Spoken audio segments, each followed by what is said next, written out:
Welcome to the Growth Shift, where we dig into people and companies shaping today's business world. Today, I'm excited to talk with Jennifer Berson, founder and president of Generation PR and Generation Academy, a boutique public relations agency that's become a go-to for beauty, baby, and lifestyle brands. Jennifer, can you share how Generation PR started and what inspired you to launch this agency? Yeah. Oh gosh, how much time do we have? So I started this business 20 years ago, and before that, I was a civil litigation attorney. So I practiced law for 4 years here in Los Angeles and was right around the age where you start to look to settle down and get married, and looked around my law firm for women that I could kind of model their career path and say, okay, she became partner and is a mom and has all the kind of things that I would be looking for in my life. And I realized that that was far less common than I would have thought. It's probably a lot better now. It's been 20 years, but I didn't really see a path for myself to have the kind of work and life integration. Back then we said balance. Now it's more like, everything's integrated to support each other. I just felt like I was on the wrong path, knowing that I wanted to be a mom eventually. I was dating my husband, he was my boyfriend at the time, and I just started working on the side, unpaid. I found a brand that I loved in Europe on my bar trip of all crossovers, and it was this beautiful fragrance company. And when I ran out of the bottle, I went to buy more and realized that this company was based in California and I had never seen it in any stores. I had never heard of it. It had no presence anywhere. So I reached out to the founder of the company, just feeling like I loved this product and this brand so much. And I had all these ideas kind of swirling around in my head for how to get more visibility for this company to share this product that I love so much. And I asked the owner if I could help her get her name out there. And she said yes and sent me this huge box of products. The stranger on the internet, I'm like, hi, I'm a lawyer, but I'd like to tell people about your perfume. And she was like, sounds great. So I actually started promoting this brand on the side while I was still practicing law. And I did it unpaid. And I got a press mention in a print magazine back when print was like, the thing you did. And this one placement in Us Weekly just catapulted this woman's business. She got orders from like all the top stores at the time, like Fred Siegel and Kitson and, RIP, all these stores. But that was such an immediate positive impact on a brand that I totally loved and believed in. And I looked at that effort that I made unpaid compared to my career in law, where I was just spending all day tearing businesses down and spending money on protracted, expensive litigation. And it felt like I was clearly on the wrong path or in the wrong career. And so I decided I was going to go all in and figure out how to make this a business. And I gave myself 6 months and said, I'll see what happens. I have savings and I'll make this happen. If not, I can always fall back on law.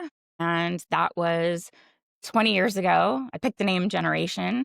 I know you probably can connect with that name. A lot of gens are like, what a great name. And, hung my shingle and got my first paying client in the baby and kids space and worked with that brand for 11 straight years. And that really established our name and expertise in that niche. And so we've gone all in on baby and kids and beauty and cosmetics. And 20 years later, I've never looked back. And I'm so grateful for that. And then I started teaching people how to run businesses like mine. That's the Generation Academy side, because I really felt like I had won the lottery in choosing a career that allowed me the flexibility and freedom that I always hoped I'd have to be a present and checked in mom. So I have two boys. They're teenagers now, which is like a whole new world of craziness, teenage boys.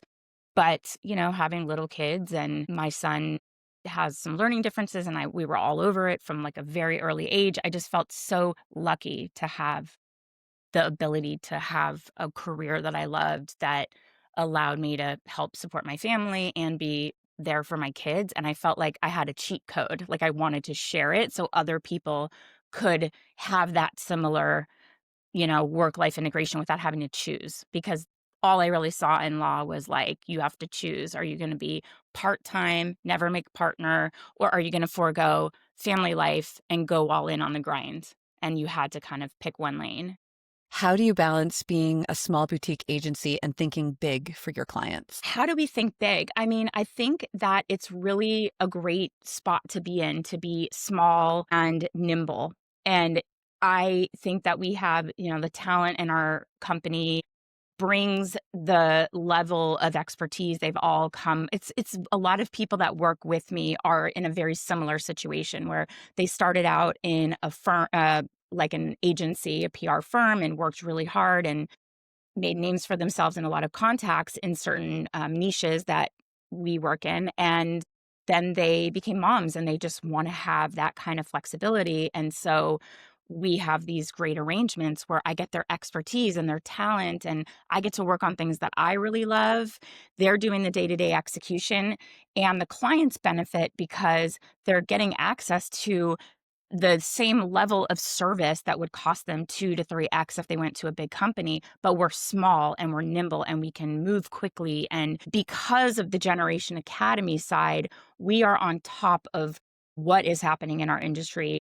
Because I raised my hand and said, "Hey, PR pros, I'm going to help support you through, your growth in this industry." And that means that we have to really be checked into what's happening, all the evolution and staying ahead of the curve. And so that has also benefited our clients. You'll probably hear my dog barking on the balcony right here, but that has benefited our clients because we're assessing trends to ensure that it's not just like shiny object, and really then going all in early adopters on a lot of different things like social media.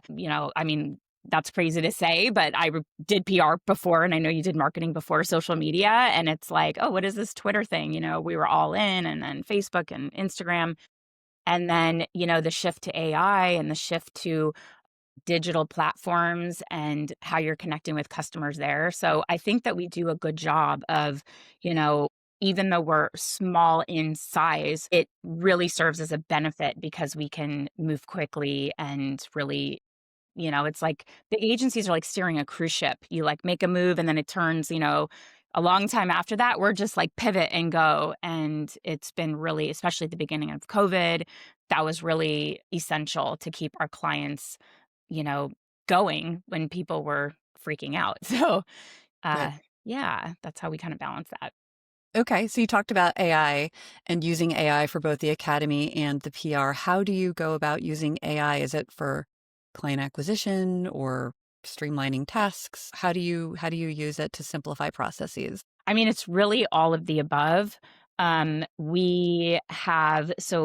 business is like both sides integrating it in similar and yet different ways. So anything we develop on the agency side, we share on the academy side, because if it's going to help us in our business, then it's a process or a system or a workflow that's going to help other agency owners that are trying to run profitable, scalable agencies. So we teach people how to create AI agents to do different things for them on the client acquisition side. It could go look at certain companies of a certain size, certain stage of growth, build out like a really good CRM, and then help them reach out and kind of systematize that. We are in the process of building that out in our agency. And when it's done, it's going to be integrated and we'll train and teach our members how to do that in their businesses too. We have an entire framework for how to run an agency. It's called like the path to profitability, but it sits on 4 pillars around strategy, sales, service, and then scale. And this is like the framework for how to build a profitable, healthy, scalable agency. And we have trained AI in the model and trained it in our approach to customer service, our tone. And I will say the way that we are not using it is anything that is media facing. So we will use it to help us kind of develop strategies when we have already figured out the client's goals and objectives and the way that we would want to approach how to help them achieve that, what tactics and, what are we implementing to actually help them achieve that?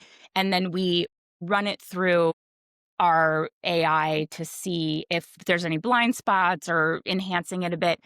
But in terms of pitches, there's just a big no-no with anything that's media facing. If it's a client answering questions in an interview, anything that an editor or a writer is going to review with the potential to publish it as a quote, a pull quote, or an actual idea in and of itself and attribute it back to an expert, none of that can come from AI because it's, I mean, it's not yours. It's, and you just get yourself kind of banned and blacklisted a bit, which we can never have happen. But I think it is also very helpful if there is a complex technical piece of a pitch and we want to really simplify it into digestible language. It's just like, obviously, the uses are endless, and we're just always trying to look at our entire workflow and find ways, like with reporting, I don't want to just give clients spreadsheets because spreadsheets are boring and they scramble my brain and they're stupid and I hate them. And like one line from some dumb outlet that's kind of a whatever, and one line from a top tier outlet, they look exactly the same. It's just a line of numbers. But when you can bring it to life visually and show them the clip and give them some, tangible, measurable KPIs, it comes to life. And so we're working on training it to report in a way that's more dazzling, it's more like impactful to the client. So Yeah. whatever we develop in my agency, we bring it over and we give it to members of our community. You are really well versed with all of the AI kind of hottest trends right now. How did you get there? How did you Oh learn my that god, I stuff? don't know that I am at all. I'm so surprised to hear Okay. you say that.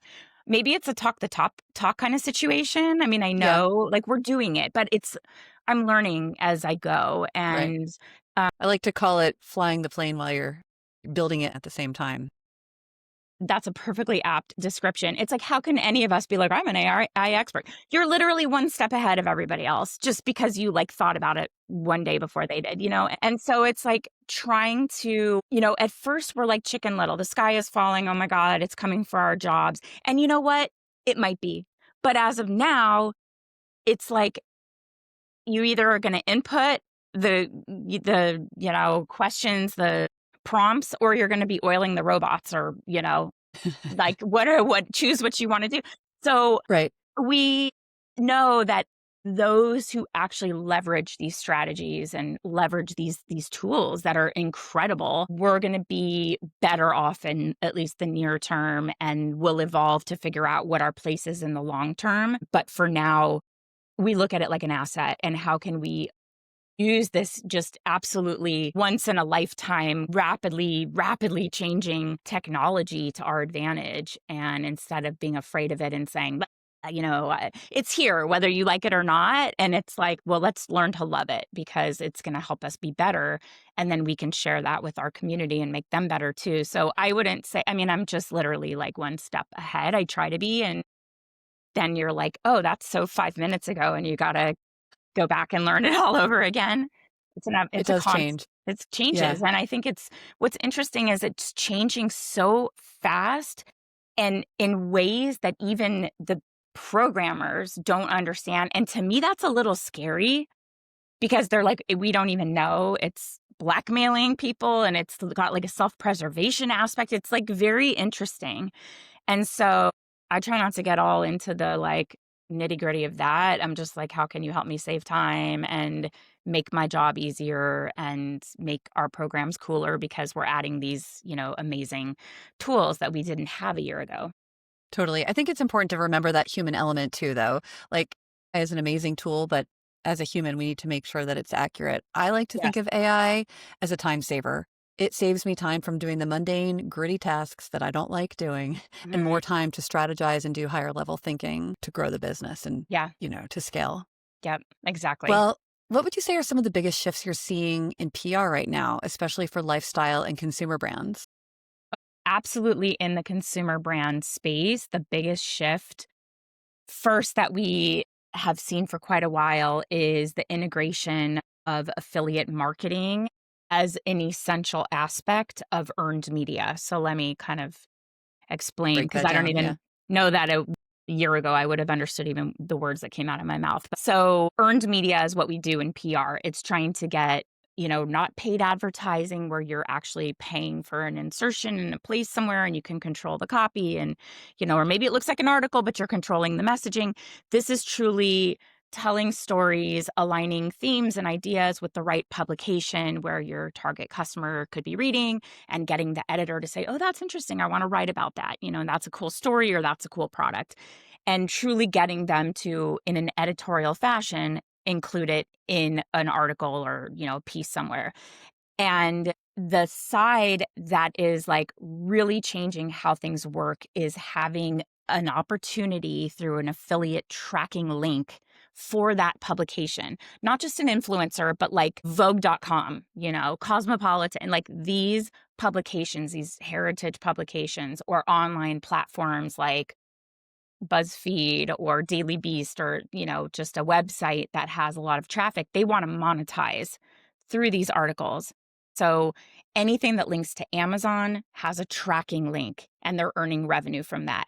And a lot of our brands have, in all the platforms, Walmart and Target and all the big retailers have an affiliate tracker built in. So anytime you link to a product, somebody is earning a commission. PR, it is the publisher. They're earning rather than advertising or subscription circulation, they're getting revenue now, not only there, but it's a big chunk coming from articles. So clients also have to, for a certain price point item, they have to have a commission, Junction, Rakuten, Awin on their platform so that their website can become a storefront with tracking links. That is the number one piece of shift, but number Mhm. one piece of data that they need to see to consider a product is how much revenue can we potentially earn on this? Is it the right price point? Is the commission good? And if you're in an article and your product is performing, they want to essentially look to recoup the cost of producing that article within a certain time period. It's usually like a couple days or a week. And if that continues to perform, like people are clicking through and they're buying that item and it's earning revenue, they'll keep writing about it and they'll update the article and they'll keep that good SEO and they'll just keep that going. If your product is a dog and it's not it's not converting, they'll rerun the article with another product in it. Like if it's a list of stuff. Mhm. So that is a big requirement and a big consideration. It's not just this product performs really well. It's awesome. We love it. So that's the big shift. And we've been in that realm for a couple years. So we can't work with a brand that has no ability to provide affiliate revenue from a link. A brand, we just media won't cover it. Then the other piece of it now with AI is AEO, so answer engine optimization, which I know you know, and really focusing on what we do as PR pros is getting features on high authority domains. That's what we want, what we've always been trying to secure for our clients. And now that has such an impact on answers that people are getting when they bypass Google and they go straight to Claude, ChatGPT, and they ask a question. If they're looking for, a new mom and they're like, what are the top breast pumps of 2025, electric breast pump with more milk output? They're going to find my client's product there because we've been working for years on that messaging and seeding articles with that same messaging, not knowing that it was going to impact search on AI because we that wasn't even on our radar. But now that we see the results it's pulling, it's looking at those high authority domains and all of the data is consistent everywhere. All the marketing messaging, the product descriptions, like even metadata on pictures on our client's website. And it all ties to those brand differentiators that AI is picking up on and seeing, oh, this product, this brand, it's mentioned in this top place and it's mentioned for all these different factors. We're going to recommend that. So now PR is really focused on supporting AEO, Yeah. answer engine optimization. It's different than SEO, but it really is the way that people are going to be discovering products to buy. And so we want to be right there. And it's becoming shoppable within AI. It's integrated with Shopify now. So you can just buy right there, which is crazy. That's So totally crazy. that's the Yeah. shift. And it's like, what are we doing, people? Yeah. Yeah. What would you say are a couple of client campaigns you're most proud of where Generation PR made a real impact? Well, that's a fun question. No one's ever asked me that. Well, we with the breast pump company, actually. I mean, it's a breast pump. It's not sexy. It's like, you know, and when It's we first needed. started, yeah, it's needed, but it's not like, oh my God, it's a beautiful, cool stroller. Like we've had like the Rolls Royce of strollers. So cool. Now it's like a breast pump. But we were able to get it to all these people who organically were using it on social media. So this breast pump has been around. Like, we had Serena Williams using it on her TikTok, and that was like we were so excited. And then we get to tell the media, and then those connections are made in a more like solidified place with articles. But we also got it to like Mandy Moore, who was pumping on her way to the Emmys, and then we pitched that whole story out, and we got hundreds of millions of impressions in a day without knowing that would happen, because we happened to see her post a picture. I think it was even in the limousine on the way, with her breast pump that was my client's pump, and she tagged them, and we were like dying. And then that same night, Eva Chen used it, and we were just like, this breast pump has a better social life than we do. I mean, it's out and about, it's hobnobbing with celebrities, and like we made it a whole campaign. And so that was really exciting because the visibility was massive. This is the parent company was just absolutely thrilled. We also had an award-winning, I have like my little trophies over there, but we had an award-winning campaign right around COVID for a beauty brand where we were going to be doing this big launch. And when COVID hit, it was like a patented lipstick with like a different shape that never loses its point, so that it always has like precision application. So we were launching it March of 2020 when COVID hit and everyone's wearing a mask. So why are we talking about lipstick? Like, who cares? Right. Didn't So wear any for a year. right. So we were like, Yeah. okay, well, that sucks. And we planned the whole thing. So we pivoted there, and we were able to really talk about the brand's ability to clean and sterilize their tools. They were very well known as like a brush company, cleaning brushes, sterilizing. So and we got a lot of interviews with the founder and all of these things. So we were able to really pivot that whole approach, and really quickly, because it was like, why are we going to talk about this amazing lipstick when nobody's showing their faces? So we went a different route, and we were able to get, I mean, top tier outlets, and the stats. I have a case study about it, and the stats were really incredible in a very, very short period of time, like 3 months. And then we were the best beauty, fashion, or lifestyle campaign for PR week. I was very proud of that because it was like Yeah. on the fly. So, you shared so many successes and these amazing stories. What are some of the hardest parts of running a boutique PR agency today? Well, definitely there's so many things that are changing all the time, and I feel a little bit more like I have to be on top of everything as mentor to the community. People are investing with us to learn how to build a business now in this, reality, this media landscape, this technological landscape. So we have to really stay on top of everything. That's very challenging. And I think, really figuring out how to position your business in a way that attracts your target customers. Like, teaching that is a challenge, because when you say to people that they're really going to niche down in order to make more money, bring in more clients, it's scary because they think they're saying no to certain opportunities. And that means fewer clients and less revenue. But then we have to show them that when you niche down and you become like a deep expert in that space, and the key players, the gatekeepers in the media, all the trends, the ins and outs, that's where you're able to command a premium because you're a go-to authority in the space. They have to experience it. So it's hard because I'm like, oh, all this other stuff that you've done, I try to get them to say, did I love doing that? Like, just because this is what you've always done, if you're going to build a business, you should love what you're doing. So if you've always done healthcare but you think it's boring and you don't love the work and now you're going out on your own, why would you continue doing something? Let's like find the shift. Like, where can you shift into something that's a little bit more exciting? Because I want you to love your business in 20 years like I do. And I would say too, the beginning of COVID was really hard. A lot of clients, it was that uncertainty. A lot of Yeah. clients paused. And then, on my business, the tariffs have been really hard because, again, of the uncertainty. The planning has been a challenge for clients, and having them get products that they've already paid for into this country.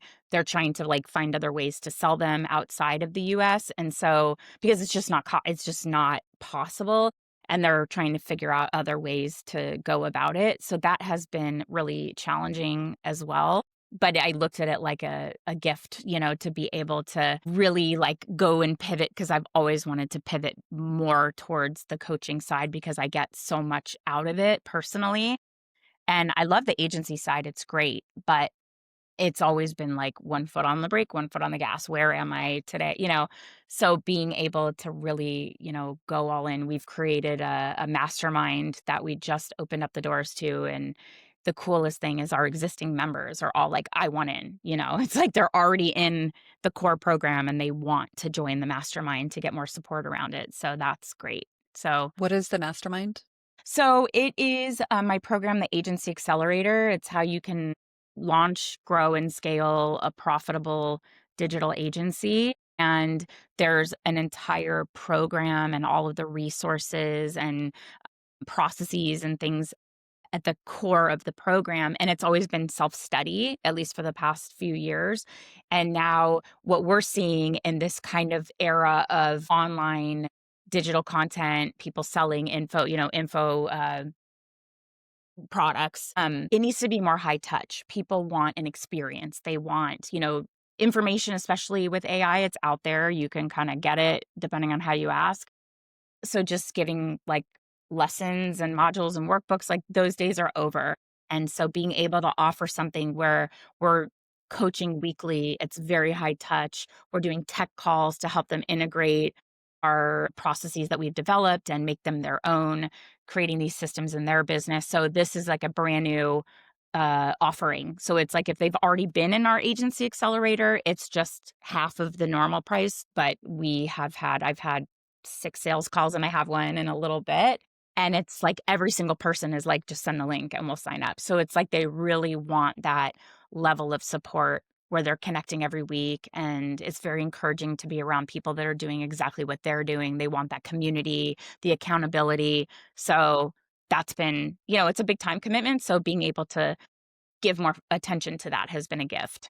Yeah, I was going to ask, how do you balance the agency work with the academy? Yeah, I do. I have theme days. Do you do this where you'll like, yeah. And so I know exactly like what I'm doing on certain days, and, and certain days are coaching and some days are client calls, and it just all works really well together because anything that I'm doing or experience on the agency side, good or bad, we share our coaching calls and like, here's a lesson or here's how we answered it. And so people just have this curiosity, like, how is everybody else doing this? Like, am I on the right track? And just seeing how other people have figured out solutions to certain problems, it gives you a lot of confidence as a business owner. So the more we can share, we know it enhances the experience of our members and makes them better too. So I kind of am like, well, that kind of sucked, but I guess I can share it over here and it'll be a cautionary tale. It all Sure. works together. Sure. Yeah. Well, if you're to look back, what is one or two key lessons you've learned as a founder and PR leader? Well, I shared one key lesson, but didn't really name it that, but definitely niching down. There's been two moments in my business, two like identifiable, if we had a timeline, like moments on the timeline that I had almost like a quantum growth, not like, year over year linear growth, but like, whoa. And the first was a mentor telling me less gen equals more money. Like, you've got to hire a team. You have to look at your time and really think about what your time is worth and all the tasks that you're doing. And some of them are like $25 tasks. Is your time worth $25? I don't think so. hire those things out and bring in a team because I was so worried about spending any of our revenue before I felt like I had to make my lawyer salary in order to quote unquote be a success in this new business. And so I was kind of right around that range, but I wasn't breaking through. And I'm like, what, and it just felt like I had to work more to make more. And I had a mentor say less gen equals more money. And he kind of described it as like finders, minders, and grinders. And you've got to bring in, you're the finder, like the visionary leader of the company. And then you've got to have your minders and then the people that are grinding and burn out and maybe like move on. And so we brought in team members and we've been able to scale and, get better results and in turn charge more because we have phenomenal case studies. So that one piece, the first kind of moment was bringing in a team and letting go. And I'm really good actually at letting go and delegating. I'm like, this is yours now. You own it. you know, and really like not having to control every single thing that goes in and out of this business because I will be the bottleneck and that is not good for anyone. The second biggest piece of advice is when I realized that I had so much expertise in a certain industry and I wasn't really leveraging that because I felt a lot of loyalty to my very first client and they felt like my info was their secret sauce and I couldn't share it with anyone that was a competitor. And Mm. everyone was a competitor. Anybody that served their customer, even with a different product, a different brand, all the things, was a competitor. And when Uh-huh. you start with a company and you sort of incrementally over a decade work your way up, you're not actually able to charge what market rate would be based on your expertise and your skill set and your results to a new client coming in from outside the, business. So when we stopped working together, the doors opened up like I am telling you. I stopped with this one client and it was time and we were like, thank you, goodbye. The very next day, my dream client emailed and was like, we would love to work with you. It was amazing, Yeah. amazing, amazing. And I took a step back and I was like, we have so much that we can do. I 3x'd our rate in the proposal because I was like, we're not getting compensated from this with 10 years of experience. Let's see this, new company coming in. And they just said, send a contract, like no negotiation, no anything. So that's when I really realized like you niche down and you can demonstrate it with your case studies, your testimonials, your client results, the transformations, meeting their goals and objectives so that any outside company in that niche can see what you've done and picture you doing that for them. That's a premium retainer situation. So that was the other key piece of like, if I try to be all things to everybody, no one's going to think of me. But if I go all in and really show them, look what I can do in your industry, that's where you can command, a higher retainer fee. It's really good advice. So, if we were to look at the vision for your future, where do you see Generation PR in the next 1 to 2 years? What are Oh, the big goals or dreams? yeah. Well, this is kind of fun. So we are redesigning our website. It's now like speaking of bottleneck, I have to work on the copy, and that's kind of holding us back because I'm really thinking about our positioning and focusing on bringing together the fundamentals of like what we do best with earned media and telling stories and all of that alignment with understanding the performance PR aspect of affiliate marketing and knowing you can track and trace revenue and see where it's coming from. So, having more visibility to KPIs and showing the results of our efforts and working towards domain authority articles for answer engine visibility with AI. So, put that in a pot, stir it up, and like that's my new direction. And it's hard to lock in the copy and the verbiage and explain it. And so I'm at that phase where we're really positioning our offerings, streamlining things. And what I'm excited about, we did like a really cool photo shoot. I'll just give you like a little background on this. There's a picture that is like my favorite from the shoot. So my dad has this like really beautiful old classic car that's like all original, just really beautiful, Porsche 356 and from 1964. And he let me use it in this photo shoot. I've never seen it with the top down. He like figured out how to get the top down for me so we could take those like shots where it's open. And the concept was around, I mean, I've been doing this for 20 years, so we're not like the new kid in town. We're classic, right? Like this car, like we are classic, we're established, but we go fast and we go far. And it's like, get in, we're going places. So we did this beautiful, like kind of retro photo shoot that I'm excited to like incorporate that theme into the new website. And for me, it was like a full circle moment because I have to say, when I left law and I'm like, I'm going into PR and promoting lipstick, my dad was like, what the, like, what are you doing? Like, are you mental? And so it felt like this great full circle moment where my dad was like proud and excited to like be a part of the shoot. And we got some great pictures of him. And it's just like, was like a really special day. So for me, I'll always look at our new website and our new branding campaign and just remember like 20 years, it's a long time. Yeah. It's, yeah, I love that full circle story. moment for me. Yeah. Well, thank you so much, Jennifer, for sharing your story, your insights, your wisdom. For listeners who want to learn more, where can they find you? Thank you too, Jennifer. I am at generationpr.com with a J. All my social handles are Generation PR. And then if they're interested in our programs, our coaching, we also have the Pitch Lab where we can teach anyone how to pitch the media with timely, relevant, topical stories. That all is available at generationacademy.com with a J for Jen, like you and me. And yeah, come say hi on Instagram. Send me a DM. I'd love to chat. That sounds great, Jen. Thanks so much for being here and sharing your, and Thank thank you. you for Thanks for tuning having into me. the Growth Shift.